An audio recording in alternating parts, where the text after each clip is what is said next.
Maybe.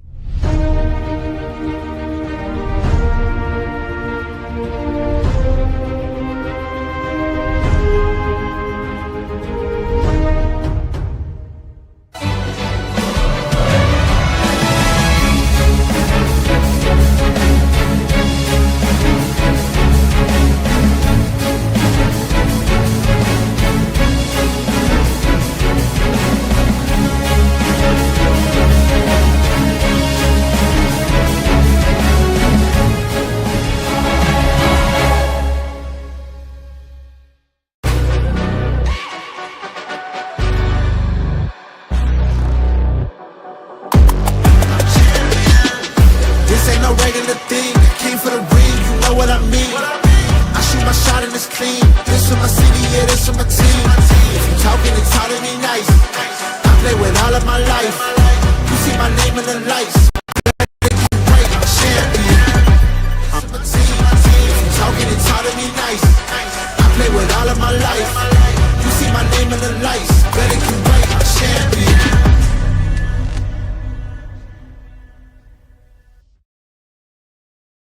Welcome, everybody, into the YSN Live studios here at Athletics. DJ Yokley with you. We got a great show for you today. The guru of basketball here in the Valley, our very own Ty Bartell, stops by the show here momentarily. He's going to debut this week's top 10 plays, and we're going to talk about some of the favorites going into tournament time. Believe it or not, she's coming right around the corner. She'll be coming around the mountain when she comes. And boy, is she coming.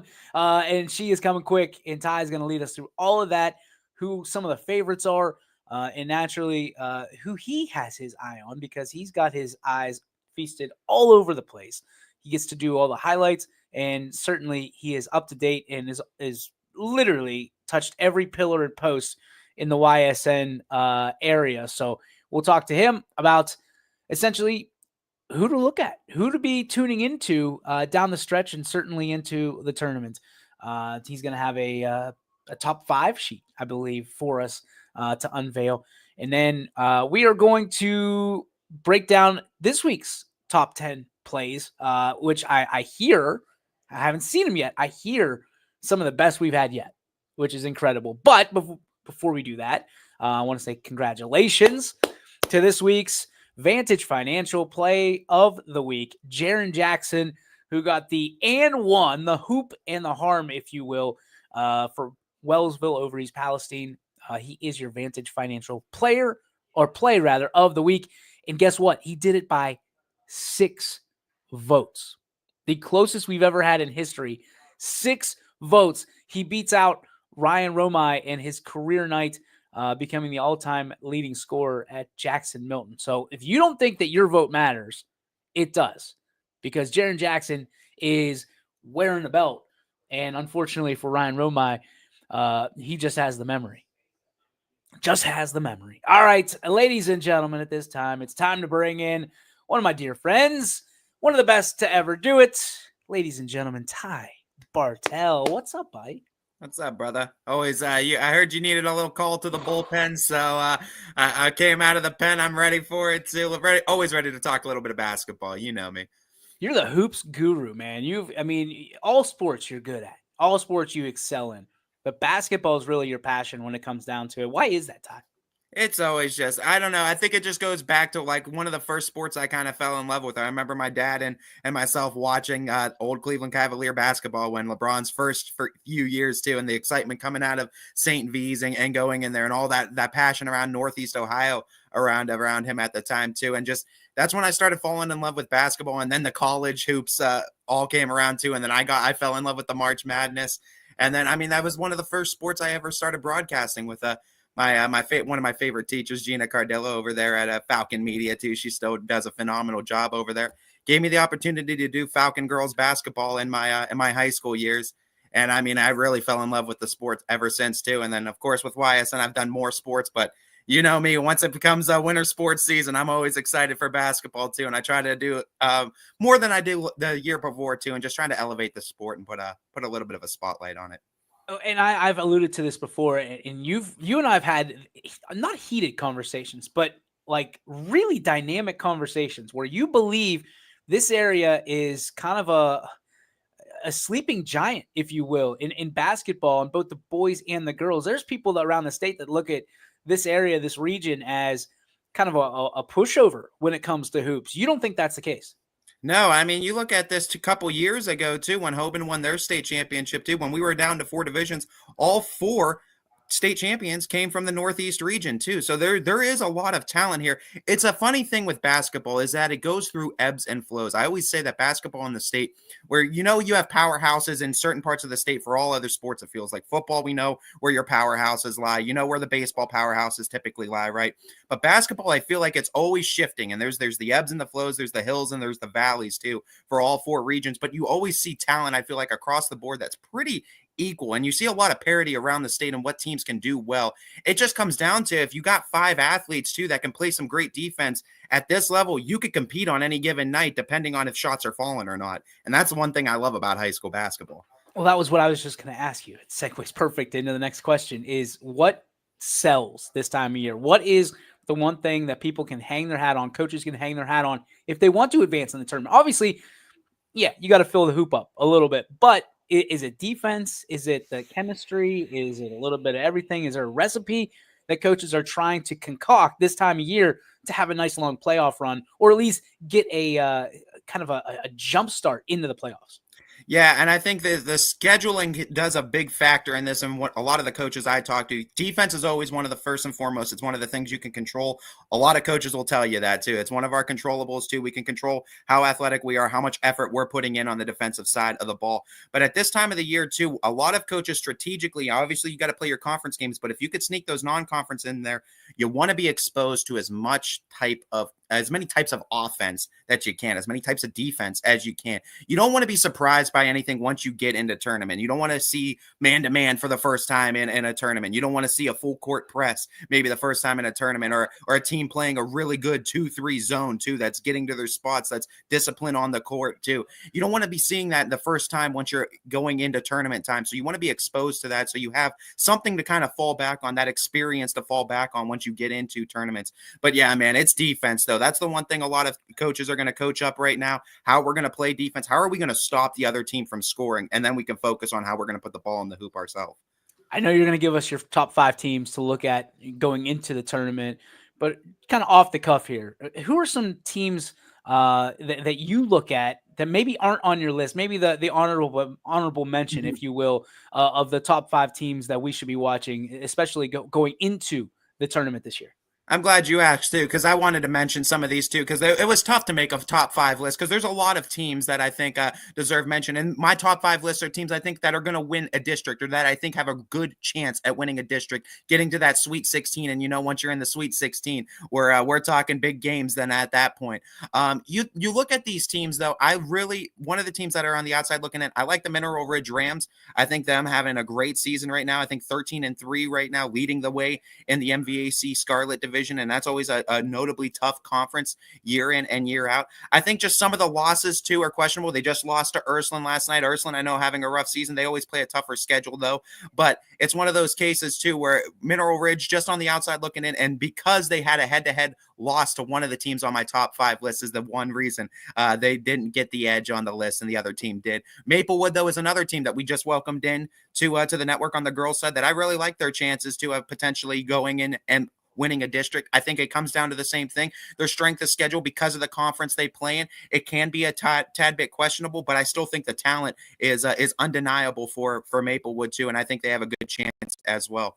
Talking on the boys' side, if you want a real quick one, the one that I didn't include, and I know I want to make sure I get this out of the way because I love my man, Coach K at JFK. JFK, you are just on the outside looking in, and it's no disrespect to you. I think you are going to win a district championship. It's one of those cases, if I could have put 6 on it, I think I would have put you right there. It's just these other 5 teams that I'm a little bit more excited about currently at the time, but I don't deny at all that Coach Comlink's going to be able to take those boys to another district championship. I know what that means. This is going to be posterized all over Warren JFK, pointing to you and saying, this guy is the guru and he says we can't do it. I mean, you said it best, dude. Like if you're on the top 5 list, you can't have 7. So, yeah. we're not denying the greatness that is No. Warren JFK or anybody that doesn't make necessarily this list. This is just a personal opinion list. It's for fun. It's for content. It's fun. It's exciting. And obviously we want every team in our network here to win a district title, a regional title, state title. It just won't happen. There's only one team that goes home with it. So going to be interesting. Ty, do you want me to control this, or you want to control it? How do you want to do this with the slides? I could grab it. Yeah, I got it. So okay. We'll do ladies first per usual then too. We're going to go into our girls top 5 to win a district. And my number 5 team on this one is the team that just beat out the Rams because of that head-to-head matchup. I really like, let's get this. Let's actually get the box that I want to get.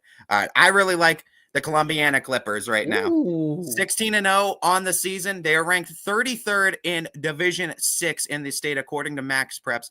But I like them because of this all-out attack offense. You talk about this team. They play really good defense and offense, but there's so many big names on this team that can beat you any given night. You talk about an Ava Heinrich. You talk about an Ellie Venetia. You talk about all these big names that on this team where any given night they could go off for double digits and they can beat you too. When one's guarded, you can't put 2-on-1 because the other one's going to be left open. So it's one of those cases, DJ, where I really like this Clippers team. I know you've gotten a chance to maybe see them on the network a couple of times, but I mean, Joe Eusebio does a great job over there, brings so much excitement to this Clippers team, and I think he would agree as well. This is one of the best teams we've seen out of Columbiana in recent years, and it's because of this team all-out offensive attack where anyone can beat you, and they share the ball extraordinarily well.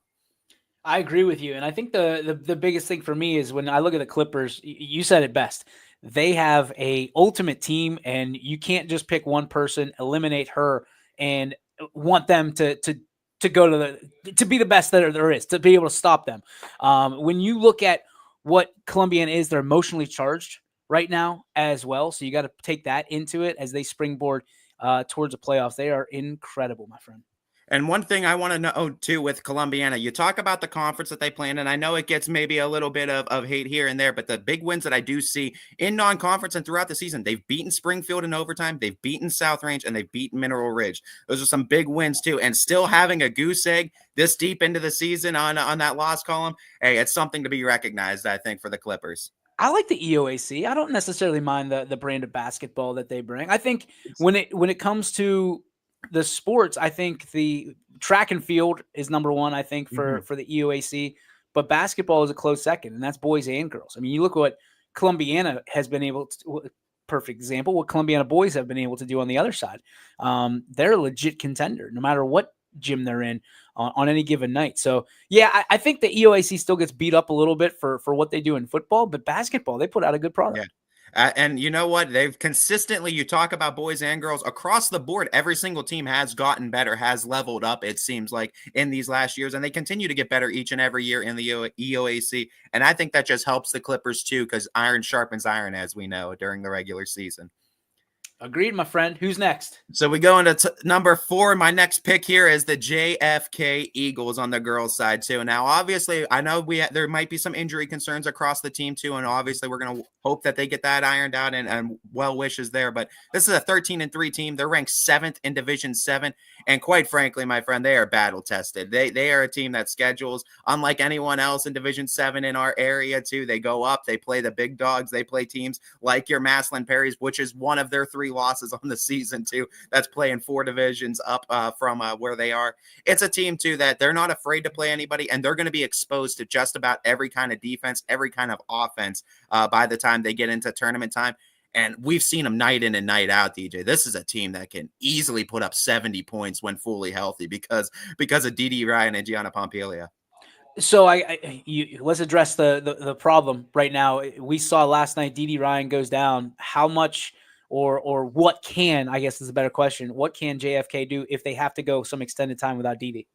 I think it just goes and focuses more on just moving the ball too. Obviously, Gianna Pompilia is a type of girl where she can go out there and she can drop 30 points for you if needed. We've heard that Pompilia name before, right? But it's a team though. It's still a team effort though with JFK all the way around. This is a really good team. They're one of the deepest teams they've had, I think, in recent years too.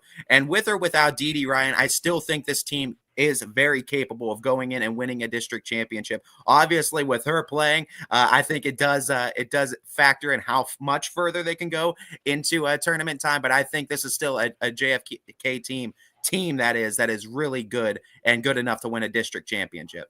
Mike Swinehart chiming in and saying JFK girls big game versus Rootstown on Saturday for the PTC title.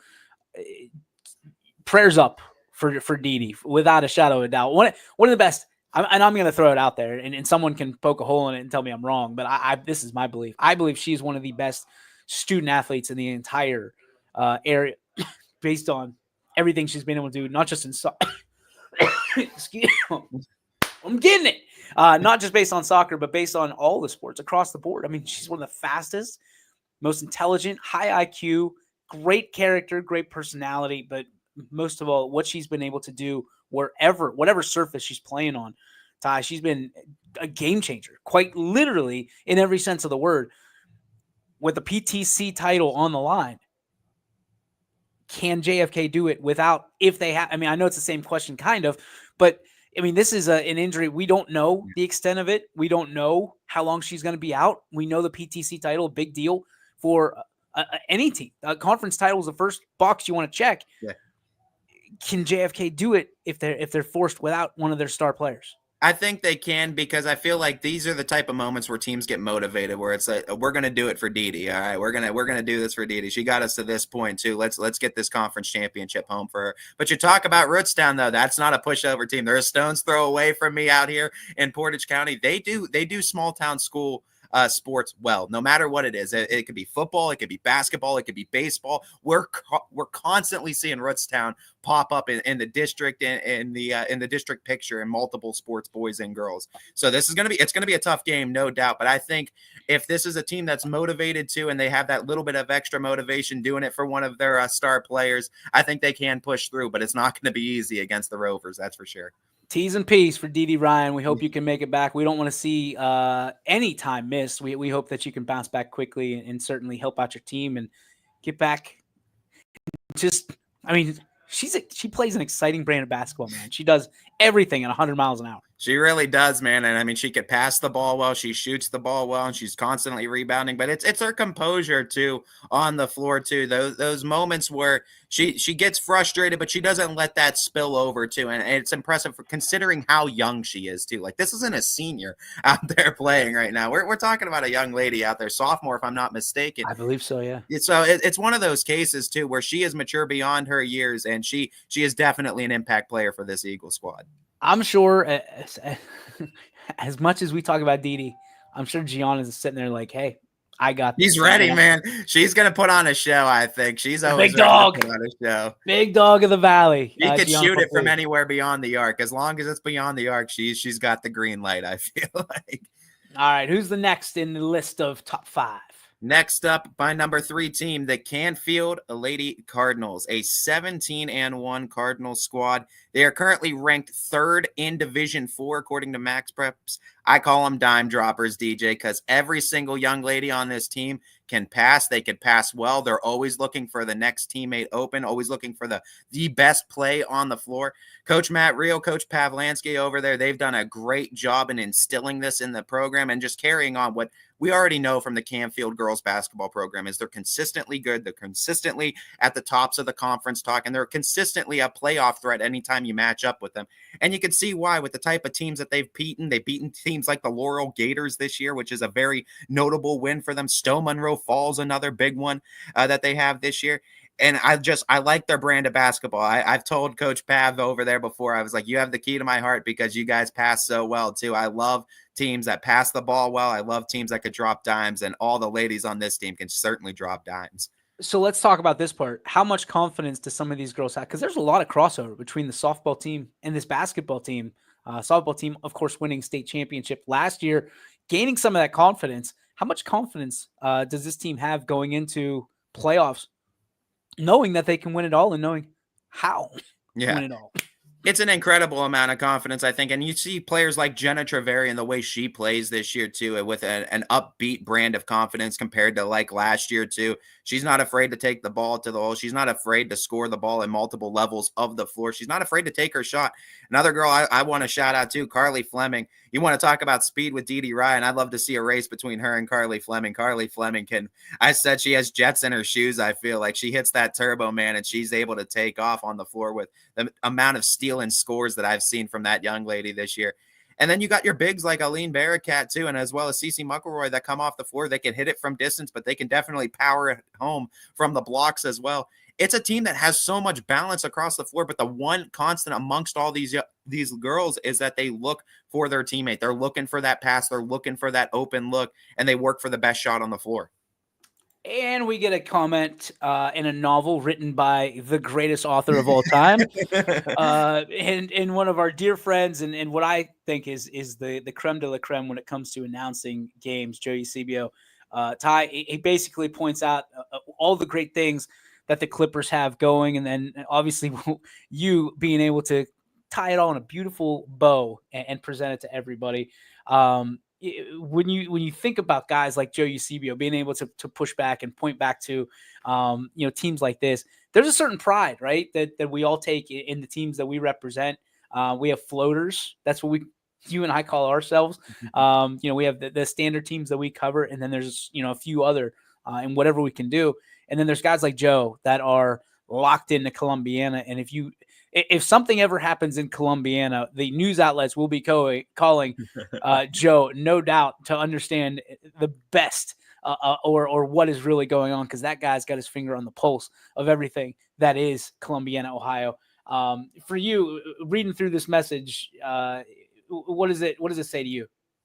It essentially that, I mean, what we were saying too, he said one thing that's really stood out to me: each starter has led the team in scoring at least once this year, and it's that their swarming defense is what drives what they do offense. And I talked about that. Defense to offense is what they do really well, but it's an all-out attack offense where any girl any given night can be the one that beats you too, and they're not afraid to let that girl shine for the Clippers too. And shout out Coach Chrisman too, getting his 100th win with the program this season too, and plenty more that we're probably going to be seeing with Columbiana for sure. We love you, Coach Chrisman, no doubt about it. All right, Ty. Before we move on, Canfield, interesting because they are seemingly always around, and the AAC is one of the most challenging conferences in basketball that we have on this network. Canfield is one of those that are iron sharpened by other pieces of iron. You mentioned that their schedule is always beefed up. When you look at this, the third favorite, they're kind of dead right in the middle of teams that you expect to do well in the playoffs. Could they make a run, not just towards a district title, but I mean a regional title and possibly outside looking in a state title again in another sport? I think so for sure. I mean, this isn't a team that's too far removed from being in the regionals too. I mean, it's a program that knows success, right? It's a program that knows district championships. I think it's a team that definitely can. You talk about their one loss, it's to a Division II Massillon Washington team that is absolutely phenomenal as you're talking athleticism too. I mean, it's athleticism up and down the court. So they haven't lost to a team inside their division, and that's why they're ranked, I think, third so high in their division. I think that third ranking in Division 4, and I know Max Preps has their own algorithms too. I mean, credit them for what they do. But you talk about that, I don't think that's too far off from what I believe where the Canfield Cardinals rank inside this division in the entire state. I think that's a very very well put ranking because of what they're able to do, how well they play defense, how they hold teams down. So many times I've seen this year where the Cardinals are down going into the second half, into the fourth quarter, and they just find a way. And they do it by locking you down and then just finding a way to put the ball in the hole. Kudos to Coach Real, who's done an amazing job at Canfield. Last question about Canfield. Does that number 3 ranking serve as a bigger motivator for them or motivator for the teams that they play moving forward? I mean, it could serve as a bigger motivator for them too to want the top spot in this one. I mean, I don't serve no disrespect to these teams. I think all these teams are very capable of winning a district championship. It's just in the order of how likelihood I think they are able to do it. I think the Cardinals though are very likely to win a district championship with this team. Very, very likely.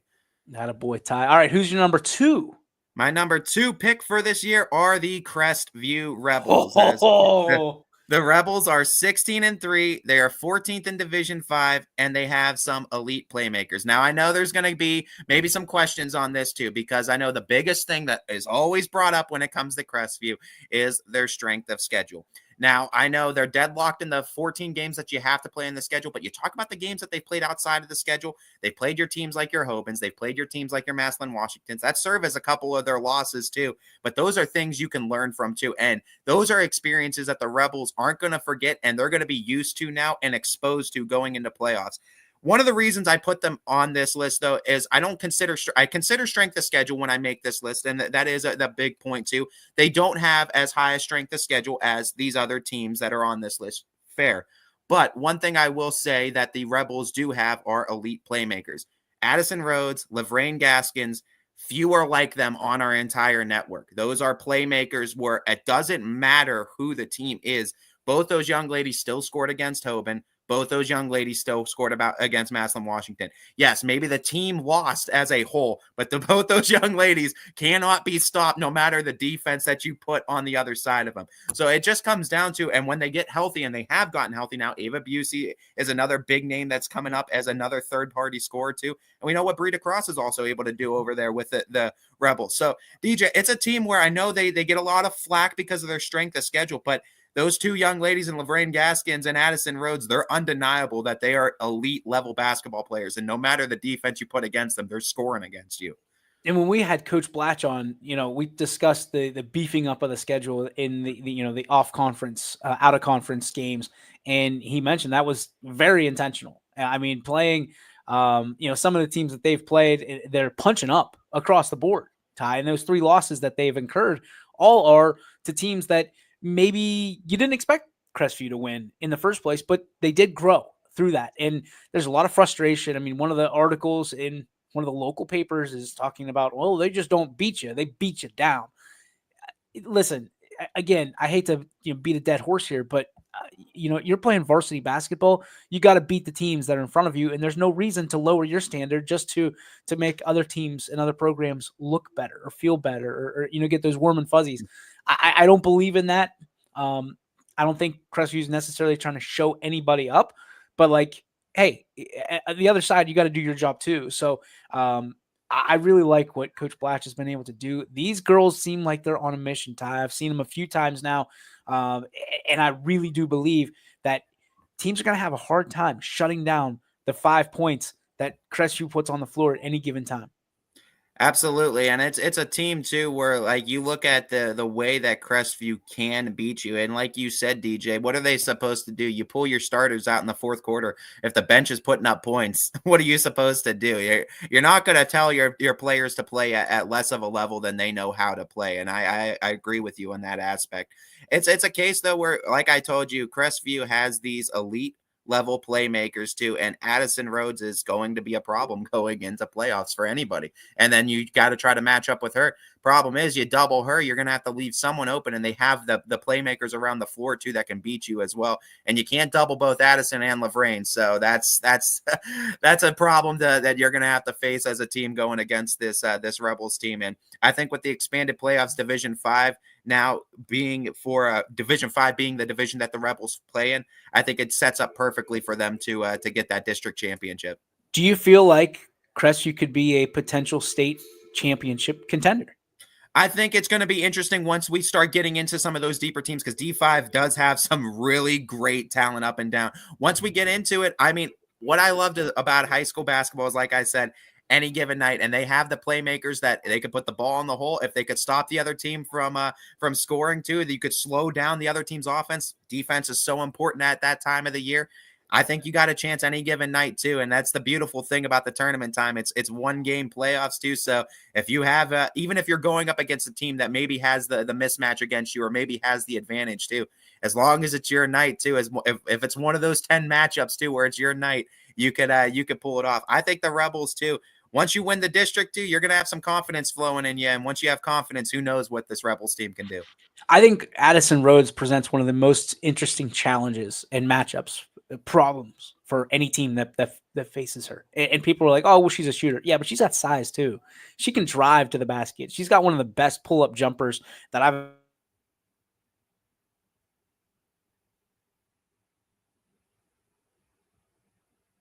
boy. Come on back. Am I back? All right. Yeah, you're good. I was gonna say, I was like, was that me or is that you that slowed down? Me. It's a stupid internet. I think that if Addison Rhodes is able to or Coach Blatch rather, and his staff able to utilize the matchups that they're probably going to have in this D5 tournament, I think a lot of people are going to see Crestview in a different light moving forward. So I like them at number 2, but I'm interested, Ty, number 1. They're out number 1 on a lot of boards. Who do you have as number 1 favorite? Yeah, I mean, and it might be, I know you might claim a little bit of bias, but my number 1 pick is the Archbishop Hoban Knights here. As let's just take this off. I don't know why it's not there. Here we go. If I could get it. There we go. Technology doesn't work for me. All right. The Archbishop Hoban Knights. And I mean, 16-2 on the season. They're 4th in Division III, ranked 15th in the state. They have phenomenal defense. And one of the big points, too, is that they're playing without one of their key starters in Mackenzie Grant. And Mackenzie Grant, if I might say, too, she plays a healthy season. She's my favorite for Defensive Player of the Year.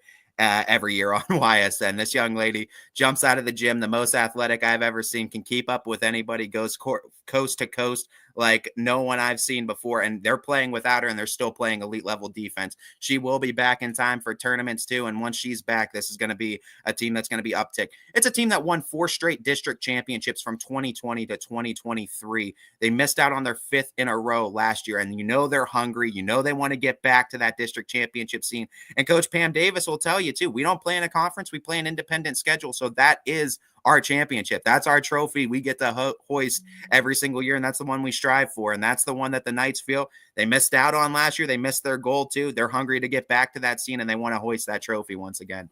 Who are some of the teams that might present problems for Hoban down the stretch? Division III is loaded, dude. And I mean, you're talking, Lyndhurst Brush has a win over Hoban this season. They beat them to start the year. Lyndhurst Brush is in Division III. Akron St. Vincent St. Mary, too. Those two teams have kind of avoided each other, but we might be on a collision course with the two Akron teams, too, with St. V's and the Knights, too, eventually colliding.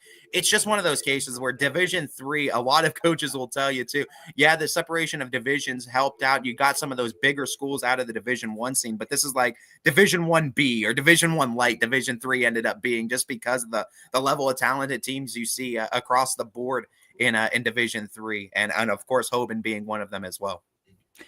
You've done these teams enough to know that there are some opportunities for Hoban, because you said the independent schedule, they get to beef up their schedule, play who they want. Essentially, it's the opposite of what we said about Crestview.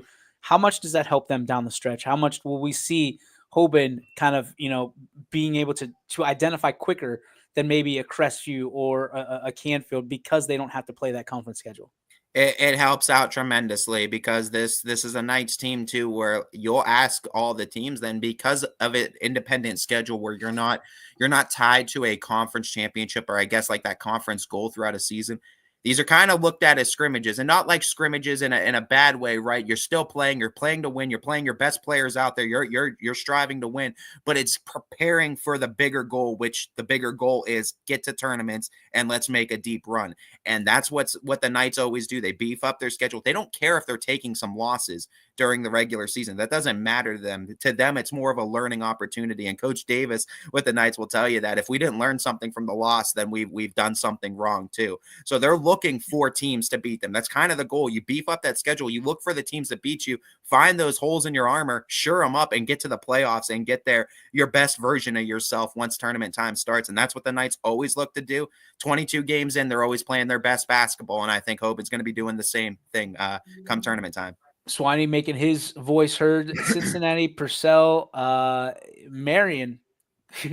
I mean, I love Swinehart because like I'm really good at locked into this region, but this man, he is everywhere. He's got everything. Like he's basketball guru too. I might be like the Darth Vader if we're talking basketball, but he's the Emperor Palpatine. Execute Order 66. I can see him doing that too. Yeah, I mean, we're very fortunate to have obviously you, but Swanee. Oh, he's awesome. You guys know your stuff, man. I love being able to talk to you. All right, so here we go. More. He's got more, ladies and gentlemen. It's just an endless correction on Miss Ohio. She graduated last year. I forgot it's the 2025. Yeah. Welcome to 2025, Mike. He's a little behind on it too. He's got a grinding schedule. I know that. So he's probably still stuck in 2024 for good reason. All right. So let's recap. Columbiana at 5, JFK at 4, Canfield at 3, Crestview at 2, and Hoban, your number one favorite going into the tournament. Ty, those are your girls' top 5. Do you have a boys' top 5? I'm assuming. Oh, yes, I do. I do. I can't leave it out too. Yeah, we absolutely do have a boys top 5 list I want to get into as well. We don't have maybe as many games, maybe a week lag from games like we do with girls too, but I still think there's plenty of sample size to look from and determine some teams that I think have a really good chance. Again, shout out Warren JFK too. I know they didn't make this list, but we got to talk about them. I do think that the likelihood of the John F. Kennedy Eagles winning a district championship is still very likely too. And I do think Coach Comlink is going to get those boys hoisting a trophy here very soon too. And the district championship trophy, if you know what I'm talking about. I do.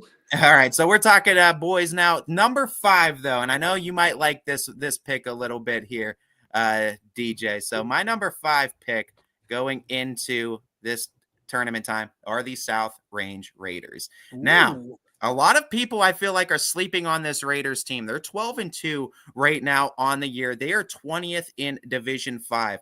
One thing about this South Range team that I've noticed this year compared to the years previous, they started getting their confidence back last year, but it feels like this year it's this is a confident Raiders team through and through. There's no distractions keeping them up. They're focus off the court. They're entirely focused on the court, and they're entirely confident in their abilities. And they've beaten some big teams along the way this year too. And they're also just dominating the Northeast 8 right now. And that is always consistently a really good conference. And you talk about that win against Poland. Poland's having a great season right now, and South Range handled them pretty well. They also handled the Cardinal Mooney Cardinals, which year in and year out is also a very good team too. So South Range has handled some really good teams this year. And I think a lot of people might be sleeping on them, but I think with an expanded division playoff, I think the Raiders are all of a sudden a favorite to come away with some district gold. I agree with you, Ty, and not for my bias, but it's you look at what Luke Rowan's been able to do. Leadership starts and ends with number 20 for South Range. Young man just used to be a shooter. He'd spot up, boom, hit it from anywhere on the floor, but he would just shoot. Now he's driving in, he's kicking out. He's really demanded attention, which has helped South Range because they got 4 other guys that are able to score at will and really be what most will say supplemental parts. But this is what a team is made of. Yeah, you're allowed to have superstars. You're allowed to have guys like Luke Rowan that take it to the next level. I would argue Luke Rowan, one of the best shooters in the entire area and region. I mean, the kid, if you got one shot, and you need to make it, and it's on the line, the game's on the line, the season's on the line, I'm giving the ball to number 20. And that's easy. Slam dunk, no pun intended. That's what we're going to do with the basketball. If I got one guy in this area that's going to shoot it, it's going to be him. For Coach Carden to have that in his arsenal, and then, oh, by the way, you've got speed, agility, a bunch of football players, if you will, playing basketball and athletes. They get it, man. They understand it. The team dynamic is not lost on them, and I think that you're dead on with South Range. Going to make some waves in the playoffs this year. I love what Coach Carden's doing too. A younger coach in the area, but he's one of those guys that I said I love the younger coaches in the area that are able to kind of revamp the youth and revamp love in the sport. And it feels like he has revamped that love for basketball in boys basketball for South Range. These young men that are playing under him too, they love that what they're doing. They love playing the sport and they love playing under him. And he's definitely rejuvenated, I feel like, the sport of basketball in South Range. And credit to him because he's got his boys rolling right now. Keep in mind, we've never seen Pat Carden and Richie Giuliano in the same room. I said the same thing, man. Like, he is Richie, I think. I think that's Richie. Like, it's unbelievable. I actually talked to Richie yesterday, and I told Pat before, I said, man, it is really weird for me because I feel like I know you a lot better than I do. Yeah. And Richie's like, oh my gosh, he does look like, we do look alike. He does. Wild. He does too. Wild. I felt like All right, I was who's number talking to 4? Richie. Number 4 on our list here of our top 5 is the Canfield Cardinals. We're going to see some crossovers too in a couple of teams here. Yeah, it's going to happen. But Canfield on the boys' side, 15-2. They are 4th in Division 4 right now in the expanded 7 divisions. They moved to D4. It's an unselfish offense, though. And it's similar to a lot of the similar things we were saying with Columbiana.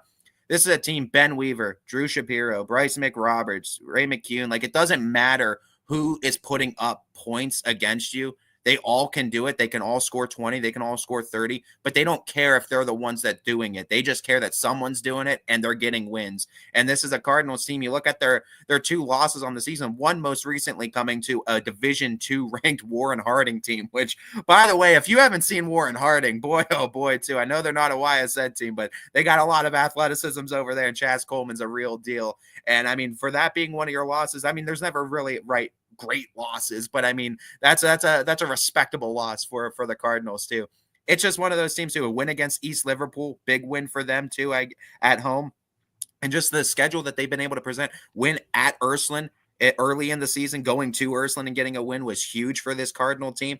I think Canfield too, with the amount of seniors that they have, they are firing on all cylinders. They have a lot of experience and they got a lot of young men that are donning the colors for the last time too, and they want to go out with as many trophies as they can. I guess one of my biggest questions, there's going to be a lot of people that look at Canfield at 4 and say, I think that's a little low. When you look at this, obviously you've got 3 other teams that you think a lot of. When you look at this, could Canfield be higher on this list? Could or should Canfield be higher on this list based on, other people's objectives? Because, I mean, we've seen Canfield win some pretty big games, as you've alluded to already. Absolutely. And they definitely are fair to question this too. And it's again a case where I feel very confidently that they can win a district championship. It's just the case of the teams that they're going to probably run into later down the road. I don't think they're going to run into them districts because of the way that the brackets are going to shake out. I think that the Canfield still wins a district too. That's why they're on this list.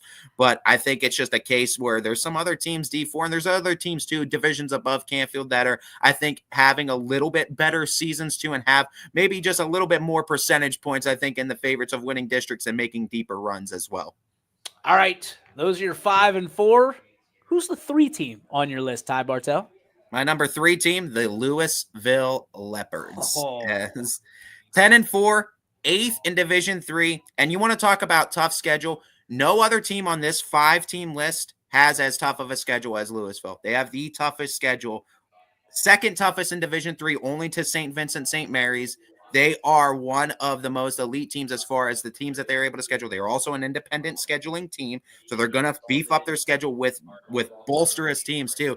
But this is a 10-4 Leopards team. I know people are going to look at those 4s in the loss columns, look at the 4s that they lost though too, and where they ended up going to. This is a team that played out in California against some of their best too, the best of the best in the entire country, high school basketball wise too. It's a Leopards team that you talk about what they've been able to do and what Coach Siegfried has done. They dubbed it the program for a reason. It's because of how much love and how much of his time he has poured into this program. And from when I first started talking to Coach Siegfried from years back when we first started doing interviews to now, the improvement of the program each and every year, they've leveled up now, DJ. They just spanked St. Edward the other day. Like, they're in that same echelon as your St. Ed, your Hobans, your St. Ignatius. They have to be talked about with those elite level basketball teams. And it's credit to what Coach Siegfried and all the other coaches there are doing in Louisville. Are they D1 or D2? They are D3. D3. They're Division 3. They're in the gauntlet, though. I mean, that's the gauntlet that we talk about. But it takes a lot of those bigger teams out of the playing field too, and makes it interesting with this Leopard squad because they've beaten some of the bigger teams in D1 and D2 already this year. Well, and that's the confusing part is Swiney kind of chimes in here. Louisville, when it was the smaller divisions, I guess, not as many divisions, Louisville was always teetering between D1 and D2. Yeah. Now they're D3. Dude, can you I feel like I'm saying this all. Can you see them being a favorite of winning a state championship? They're experienced, man, and they got guys like Bo Siegfried as a point guard, man. This guy, and a lot of these teams have great point guards. I'll shout him out too. Drew Shapiro too for Canfield. He's one of the best in the entire Mahoning Valley area. But you talk about Stark County as a whole too. Bo Siegfried, this guy can dish it, man. He can absolutely dish it. He could splash at home too. And you just talk about this Leopards team, as a unit too. They always just shell out talent. It feels like we talk about them. Oh, they lost one of their big names. Oh, they have 3 more that are just waiting in the wings too. It's a program for a reason, and it goes all the way down to the youth levels. Basketball is so well loved in Louisville, and Louisville hosts Richmond Heights. That's going to be a big one. They also play St. Vincent St. Mary's on February 8th. Louisville hosts St. V. So that's going to be a packed gym. That's going to be standing room only. Our man, Rob Johnson's probably going to have the call of that one, and it is going to be an electric atmosphere, and that's going to be a big one, maybe a D3 playoff of who's going to state championship between those two. I wonder if we'll get some views from the Los Angeles area on that particular night. I don't know. Very well might. That might be a big night then. Word on the street is he knows, he's aware of, or whoever this is aware of YSN and has watched games on the network before. We don't know. I mean, we've never been proven, but we've just heard rumors. The rumor mill has been churning. That is your number 3 team. I love Louisville. I really do. I love what Rob Johnson brings to Louisville, the passion he brings to the Leopards. And Coach Siegfried has been amazing to us. He's been such a great advocate for what we're trying to do at YSN. He deserves all the what he's getting and the fruits of his labor, certainly. Who is the number 2 team, my friend? I went back and forth between Louisville and this number 2 team, and I've swapped them back and forth plenty of times. But one thing was the tiebreaker for me. It's Hoban. Hoban 13-2. They're 3rd in Division 3, ranked 5 spots higher than Louisville. They're 17th in the state. That last bullet point is my reason for putting Hoban in this. They are in a 3-peat of district championships looking for 4. And this was an old 4-division format. They won 3 consecutive district championships. They went to the regionals 3 consecutive times. One of only 2 schools in the entire state of Ohio that made it to both football and basketball, boys basketball regionals, 3 straight years in a row. Harvest Prep, Archbishop Hoban too. And I mean, that's the one, the signifier of what kind of separated it for me. But you could flip-flop Louisville Hoban because I was doing it myself. I had Louisville 2, I had Hoban 3. I was flip-flopping them too. It was hard for me to because they're so even to me because these 2 teams in Division 3, I wish we would have had the matchup. They originally had this matchup scheduled. Louisville, though, got that great opportunity in California that you have to take. You have to go over there and get your kids exposed to that. But I would have really loved to see this matchup between these 2 teams just to see the matchup. Kenny Scott, Bo Siegfried, 2 really great point guards too, and then you got the post presence of Braden Groves against the post presence of a Sam Greer. Oh boy, I think this could be a very big matchup coming into the D3 playoffs if these 2 teams cross paths. What I love about Hoban is they can beat you anywhere on the floor. They've got size, they've got speed, they've got skill, they've got depth. When you look at what TK's been able to do along you talk about program builders. My goodness, Ty, the relationship that you built over there at Hoban and what he's been able to build, not only getting to the state championship a couple years ago, but winning the state championship and then coming back and saying, hey, we're not done here. We're going to build something here on the basketball court as well. Yeah, I love TK too. And you're talking about a guy that has over 500 wins at Hoban all time. Like he is all-time list. He is as Hoban can get. And one of the most knowledgeable coaches in the entire network. I could talk basketball with that guy for hours too. And he's always, they always have basketball on in the coach's room. They're always watching. They're always learning. He's always trying to learn too. I could always learn something from talking with Coach TK, even for just a few brief moments too. And yeah, I love what he does over over there with the Knights too. And there's so much respect, so much love from all the players to him too. Like when he talks, man, you could hear a pin drop because it's that much respect that he commands from his players, and they all give it to him, man. All right. Those are the 4. Who's the number 1 team according to Ty Bartel? I know that number 4 spot might feel this is a little bit controversial, but it's the Ursuline Fighting Irish. They are 11-3 on the year. They're ranked 2nd in Division 4 right now. They're 25th ranked in the state.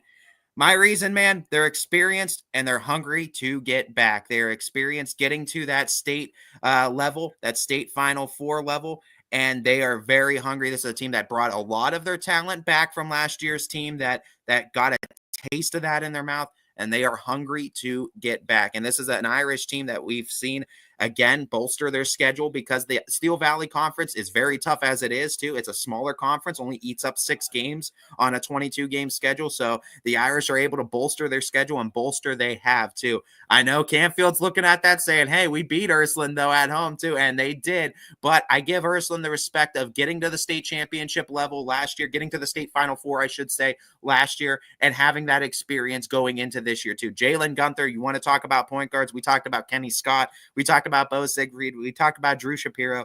He's right up there as well, man. Like, I mean, we are so wealthy with point guards on this network right now. It is unbelievable. Guys that are just unselfish, can read the floor extraordinarily well, can feed their teammates too. And by the way, all 4 of those guys I mentioned can also go out and get a bucket whenever they want as well too. So just tremendous talent at the point guard position. And I think that's one of the reasons why we see these teams on this list too, because they're fueled by someone on the court that can kind of be that engine, be that motor that gets the ball running in motion and gets it moving.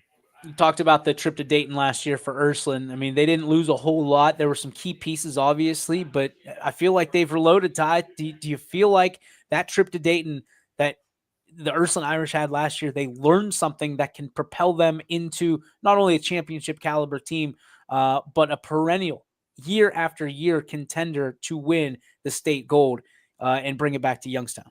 Yeah, and you know what? Coach Gunther is one of those guys, too, that, I mean, that was always his goal with this Ursuline team, was to get that program to that level, too, and be in that kind of the talks of, you know, we always know Ursuline as that football school, and well respected why, but he wants that to be that basketball school. He wants it to be a multiple sport powerhouse that they are, too. I mean, we talk about him in baseball a lot. We talk about him in football a lot, of getting to that regional level and beyond, too. He wants to start being a perennial a powerhouse in that regional level with this Irish team. And with guys around Jalen Gunther, dude, Deshaun Will is, I've seen that guy. He felt like that the basket was as wide as a pool when he was shooting at it the one night too. I feel like he hit 6-7 threes when I was in attendance. He's a guy that could fill up the box score too, another great guard for them. But they got guys like Noah Bell. They got guys like Jace Ricardo that can absolutely slam at home and are big post presence for them too. They're just a balanced team top to bottom too. And with that experience of going to the big show last year too, to the Final Four, to get into Dayton, I think that's going to help fuel this Irish team to definitely win a district championship, but go further than that. All right, naturally, we're not betting on anybody, but at the end of the day, if you look at these 5 teams, who, Ty, would you put the mortgage on to go the furthest in the tournament? Whew, it's going to be tough.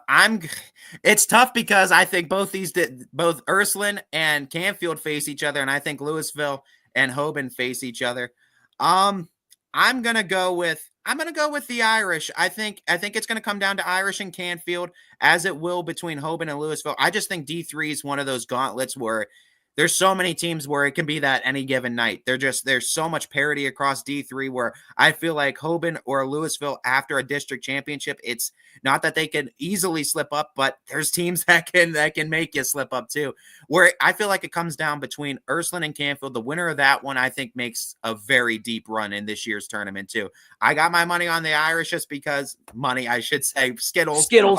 Got my Skittles on the Irish because I just feel like the Irish being there, done that, they got that win. And because Canfield beat them at home, there's going to be a little more fuel for the Irish's fire if a rematch does happen. But we'll see what happens. And I do think Canfield, though, very good team. I think Canfield wins that matchup. I think Canfield makes a deep run.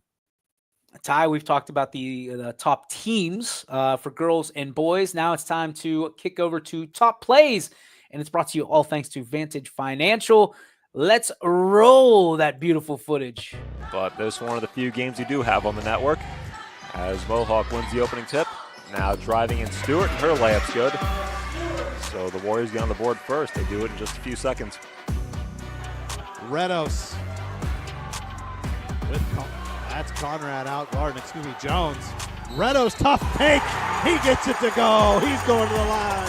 And Jones for the is extra. gone. That's number 5 on Julius. It's Gaskins again with the block. 4 seconds to shoot. Here comes Rhodes. 3 seconds, 2 second, long three. Got it! At the buzzer! The bullseye by Rhodes. And it's 44-14 with a hand in her face. Looks to start at 8 seconds. To the top, trying to kick it in. Kenny Scott read it like a book on the steal. Scott quickly pops with the shot near the stripe and finds the bottom. Kenny Scott, the last second heave to end the first quarter, and the exclamation point puts the Knights back up by 8. Blue Devils desperately trying to get their Tigers an opportunity, though, to take a lead here in the fourth. Brungard with it. Brungard up. It's tied at 44. Brungard the last 4 for the Tigers. Koski, Luke, and Lance, Dylan Minnie, Easton Miller, and Jonathan Stangl to start things out for Central Catholic. Quick look ahead, Noah Bell! And the Irish strike quick. Niles McKinley currently with a 3-point lead, and it will be Eagles ball. It's going to be Claire Murphy over to Kamaya Howell on the left-hand side of the court. Howell will attempt her 3, and Kamaya Howell will tie the game at 53, just over a minute 30 left to play. Isaiah Jeter driving around. Marino 2! Isaiah Jeter takes the lead. And CV, I don't believe they led all game.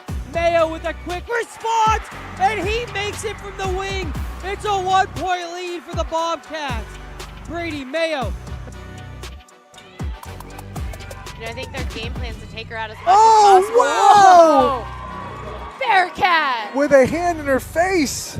Gives her 8 points on the night.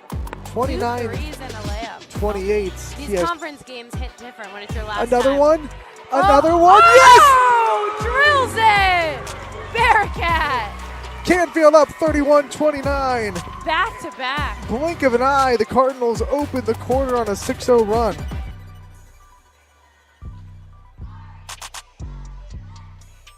Ryan back at the line as he'll go up and in for 46. And a steal. Here goes Nick Ryan, and there's the jam! The windmill! The 48 bomb!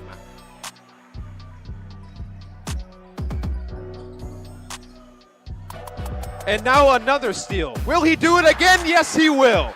Oh my goodness, and that was the dunk for 50.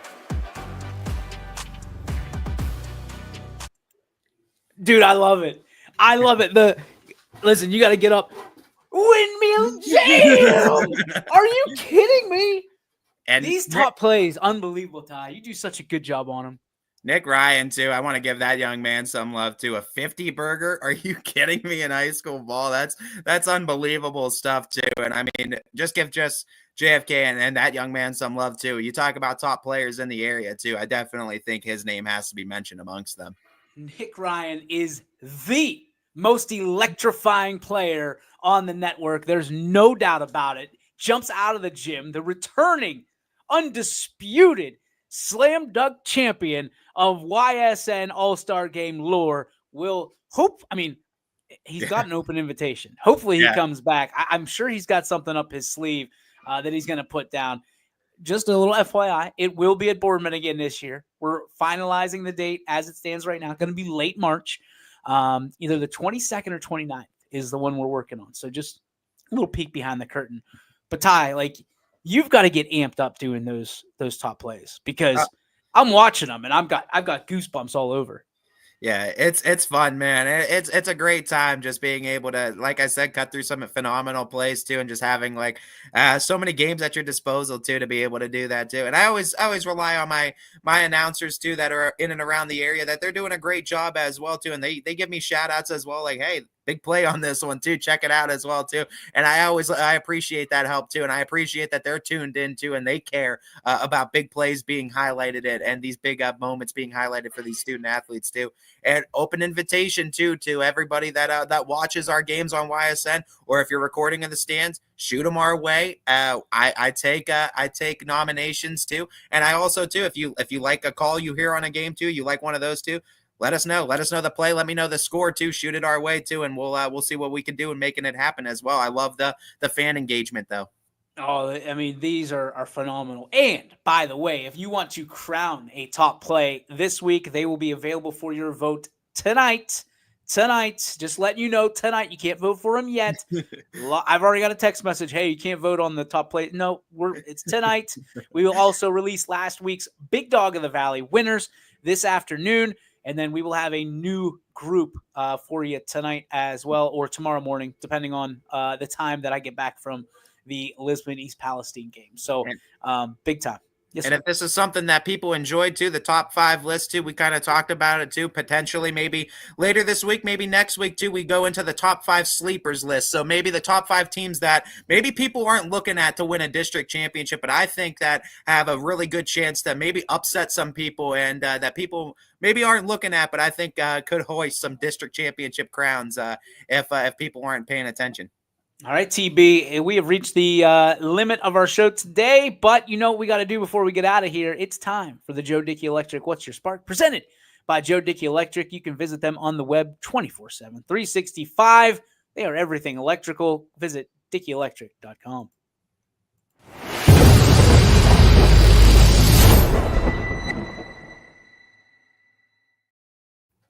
All right, Ty, what is your Joe Dickey Electric spark?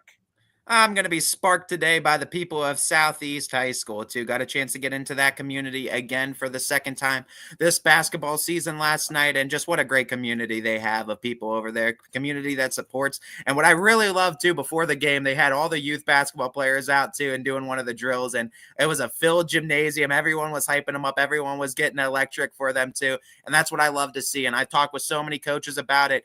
The declining basketball numbers that we're seeing, man, it starts and ends with the youth. It get them involved, get them engaged at a young age, get them wanting to play basketball. Kudos to you, Southeast, too, because it seemed like every single one of those kids are having a good time, dribble into the music, dribbling to the beats, too, trying to match it. I loved what I saw, and I also loved what I saw on the floor as well, too, to Coach Callahan's squad getting the win. Well done, Southeast. My spark is going to be the fact that last night we had a legend in the Thriller Dome. I don't know if anybody knew this until they tuned in. Scott Mincher made his appearance on YSN in a color commentary role, and he was shouting out 3 cola every time there was a 3. I mean, it was wild to be able to see that young man live his dream, to be able to, again, provide a heroic sense of belonging for student athletes in their communities and buy into the mission.